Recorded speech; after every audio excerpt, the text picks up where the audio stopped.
Como dijeron, soy autodidacta, pero tardé un tiempo en darme cuenta de eso. Y hasta no hace mucho tiempo atrás no me animaba a decirlo.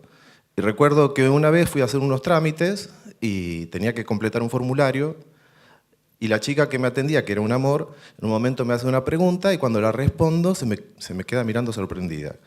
Lo que dije fue artista perito mercantil. Y entonces me dijo, ¿cómo artista? Porque cuando uno dice que es artista, generalmente despierta unas fantasías alocadísimas. Entonces cuando le dije, sí, pinto cuadros, me dijo, por suerte me tocó el talante de gente que se pone contenta de que uno sea artista y no la gente que se compadece y dice, sí, yo tengo un primo que también, qué feo. Como, y bueno, uno puede reflejar la, ¿cómo podría decir?, la franja etaria de la persona con la que habla por las películas que cita. Hay quien dice, ay, sí, yo vi la vida de Van Gogh que la hacía Kirk Douglas y uno sabe ya que es alguien que puede tener la edad de mi mamá. O otro que te dice, sí, yo vi la vida de Toulouse-Lautrec en Moulin Rouge y si es la musical, uno sabe que no tiene más de 30 años o 35 a lo sumo. Y si citan una más vieja, bueno, ya en blanco y negro, así que imagínense. Entonces cuando le dije, bueno, que pintaba cuadros y que yo había estudiado para perito mercantil, me dice, pero no diga así, diga que es pintor autodidacta, es más lindo. En la vida real diga eso. Así que le hice caso. No es que nunca se me había ocurrido que yo era un artista autodidacta, pero siempre puse en cuestión ese término, esa categoría. Nunca supe si realmente existía el verdadero autodidacta, porque siempre, por más necio que uno sea, hay alguien que se las ingenia para enseñarle algo, como en mi caso. Entonces, bueno, quería hablar hoy un poco de mi transición entre perito mercantil y autodidacta. Esto comenzó más o menos a los 15 años, cuando me empecé a ratear del colegio secundario. Hasta ese momento no lo había hecho nunca, ni sabía que existía el concepto de ratearse. Bueno, la coartada perfecta para mí era ratearme y esconderme en la biblioteca del municipal de San Isidro, que era donde yo estudiaba. Digo, bueno, si me ve alguien fuera del colegio y a esta hora, no van a sospechar que me estoy rateando. Todos mis amigos se iban a los bares, iban a jugar al fútbol. No, yo, como a mí me aburría tanto el fútbol como sentarme a tomar un café con leche con ellos, decidí hacer esto, ¿no? De irme a una biblioteca, que me quedaba cerca, cumplía con el horario escolar y todo. Y bueno, la biblioteca también me aburría un poco, así que tenía que agarrar un libro, matar el tiempo, y me puse a leer. Siempre me gustó leer. Pero siempre disfruté más de los libros con figuritas. Y mayoritariamente los libros con figuritas en las bibliotecas son o de arte o manuales de instrucción de algo. O sea que un día agarraba una mecánica popular, el otro día la vida de Leonardo da Vinci. Y algo, no sé, no creo que nada haya quedado muy claro en mi cabeza, pero me estimulaba mucho. Después, para la gente que nos criamos fuera de Capital Federal, todo lo que comprenda desde General Paz hasta La Boca es el centro, no importa ya sea Núñez, Almagro, para nosotros es el centro.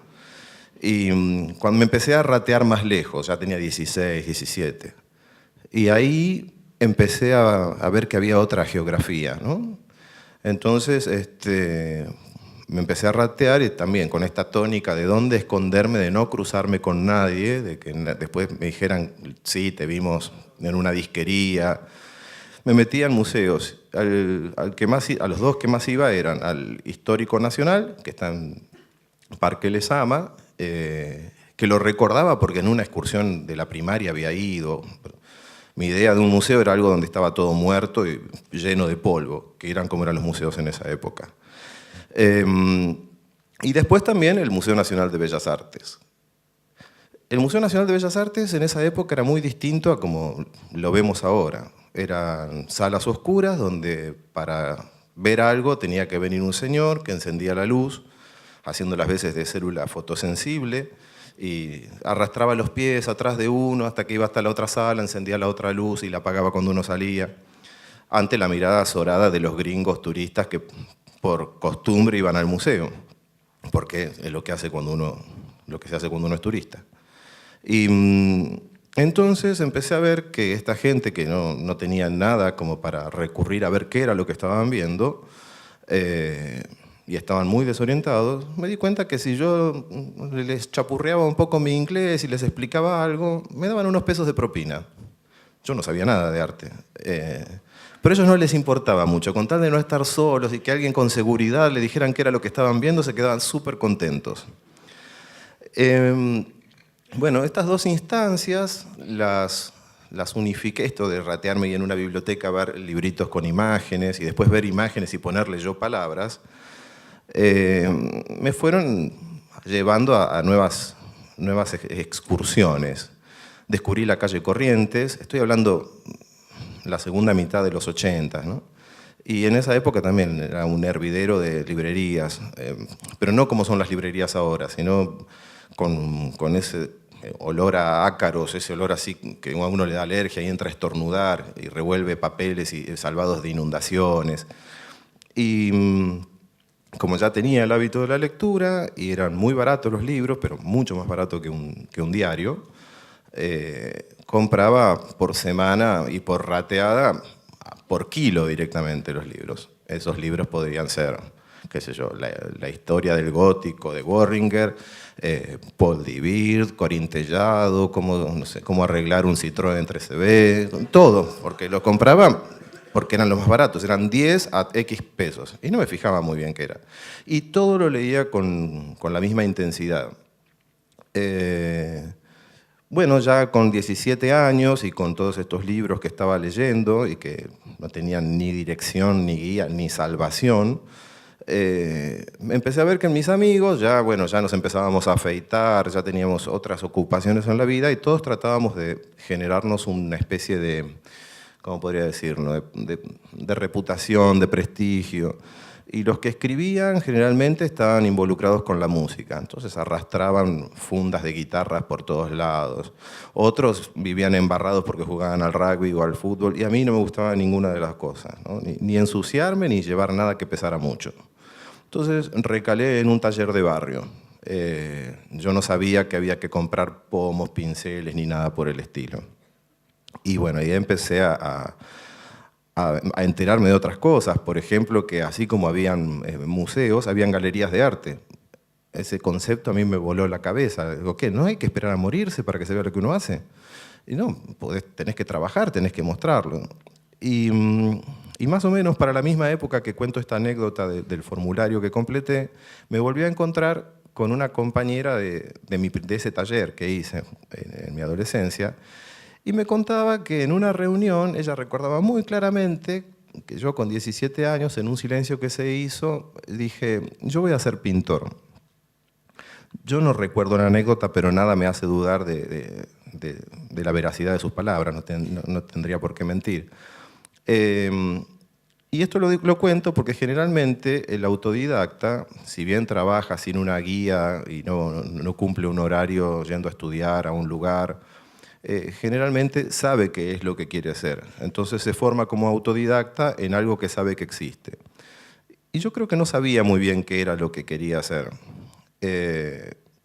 Lo que sí tenía era una gran rebeldía y no quería hacer nada de lo que me proponían o en el colegio o en mi casa. Y cuando en mi casa dije que quería ser pintor, me miraron como si hubiera dicho que quería ser perro o un postre Rogel o no sé, o un astronauta. No existía la posibilidad, el concepto de otredad. O se trabajaba con la familia, o se trabajaba de cualquier cosa, o se estudiaba. Y para ser pintor no se estudiaba.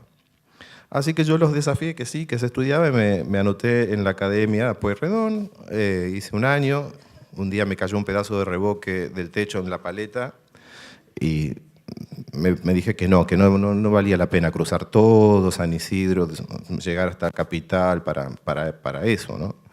Que me podía lastimar si quería en casa. Entonces decidí empezar a recorrer galerías.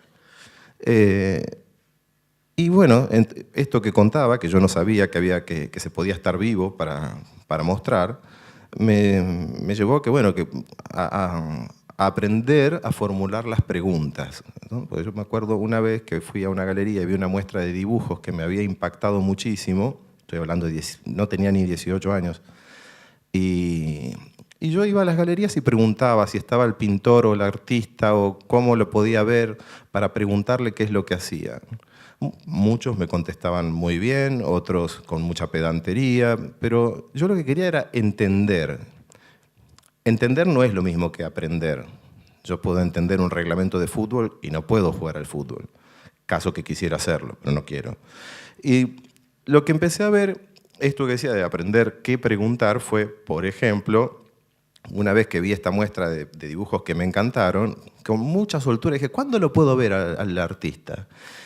Y el galerista me miró y me dijo, y a menos que sepas jugar a la copa o tengas tabla ouija, difícil que te puedas comunicar con él porque está muerto hace muchos años, se llama Petoruti. Entonces empecé a entender que había para mí Petoruti era alguien que estaba vivo, entre comillas, porque no me parecía tan viejo alguien que había pintado hasta los 60. Entonces aprendí que habían épocas dentro del arte, que no estaban nada más el Renacimiento, el Gótico, y que se saltaba, bueno, viceversa, el Gótico, Renacimiento, que se saltaba hasta el Cubismo, y en el medio no había nada. Empecé a interesarme en qué había en el medio y qué hubo después. Y así como iba a las galerías y preguntaba, empecé a ir a los teatros y esperar a la salida y preguntarle a un actor cómo hacía para llorar en el momento que tenía que llorar. Y a preguntarle a un músico cómo hacía para no emocionarse cuando estaba tocando algo tan emotivo y no se podía equivocar en las notas. Y al mismo tiempo transmitir esa emoción. Mucho no les interesaban mis preguntas porque les parecían muy de marciano. Entonces tuve que aprender eso. Como yo lo que necesitaba era mucha claridad en la respuesta, creo que lo mejor que supe hacer es convertirme en un preguntón bastante importante. Bueno, esto de andar deambulando de aquí para allá entre galerías de arte, teatros, librerías, hizo que las posibilidades de conocer gente interesante fueran exponencialmente altísimas, ¿no? Se fueron multiplicando. Y conocí a dos personas, dos artistas, dos grandes artistas, que para mí fueron muy importantes, porque fueron las primeras personas que creyeron en mí cuando no había nada para creerlo. Y sigo pensándolo así hoy, aún hoy en día, porque cuando reviso trabajos míos o encuentro una carpeta en alguna mudanza, digo, por Dios, menos mal que nadie más que ellos dos me daban pelota, porque eran horribles las cosas que hacía, pero me tenían muchísima paciencia. La primera fue una pintora, una surrealista de Paraná, que se llamó Mildred Burton. Fue la persona más deliciosamente chiflada que conocí en mi vida, pero absolutamente loca. Y hacía una cosa maravillosa conmigo, que era ponerme a la misma altura de ella. Nunca digo que fue como una maestra para mí, porque ella detestaba el término. Decía que maestroso y monstruoso se parecían mucho. Entonces nos embarcábamos en aventuras rarísimas, como, no sé, restaurar desde muebles hasta cuadros rotos. O sea, todo lo que después la gente aprendió a hacer viendo Utilísima, nosotros lo hacíamos antes. Vino Utilísima y nos arruinó.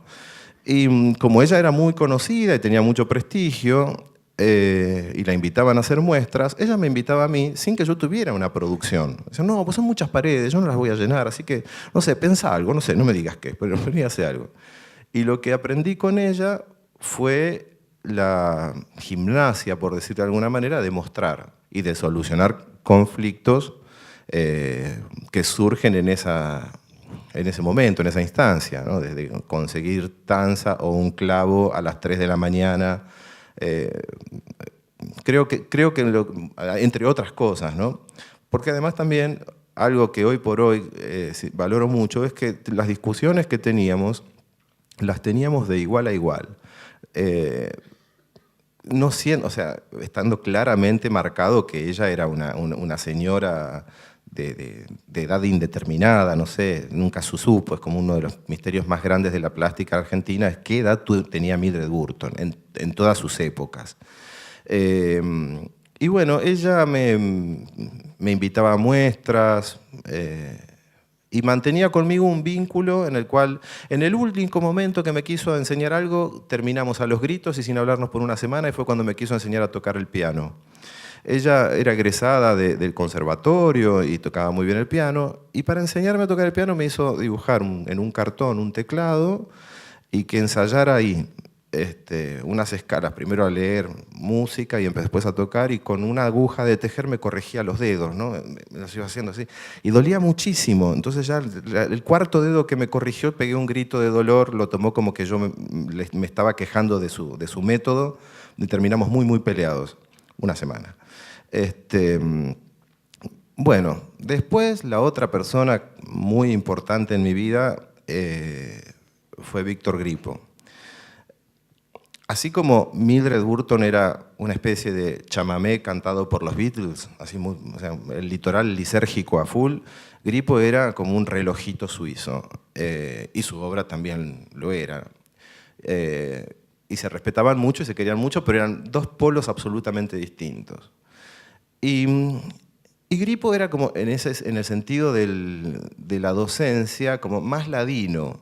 Se las ingeniaba para enseñarme sin que yo me diera cuenta que me estaba enseñando. Y los trabajos que me hacía hacer como asistente de él, yo fui su asistente durante varios años, eran los más absurdos, no tenían ningún sentido, ni ton ni son. Como él venía de la ciencia, él tenía teorías para todo. ¿Eso es lo que me queda? Bueno, tenía muy poco, o sea, su realidad se basaba en teorías, y una de sus teorías máximas era que el principio de adherencia de la mugre. Entonces decía que la mugre limpia mejor que lo limpio, entonces había que tener un trapo sucio para limpiar lo sucio. Su mujer no creía para nada en esta teoría, sino todo lo contrario. Entonces cualquier trapo sucio lo lavaba. Entonces yo durante años conservaba trapos sucios en una Ziploc en mi mochila, que me los llevaba a mi casa y los llevaba al otro día. Bueno, en el caso de Víctor, como decía, se las ingenió para enseñarme muchísimas cosas, sin que yo me diera cuenta, preguntándome al final del día algo, y cuando yo escuchaba mi propia respuesta, me desconcertaba de saber algo que cuando había entrado en esa casa todavía no lo sabía. Este recuerdo evocativo que hago de ellos dos, además del cariño y del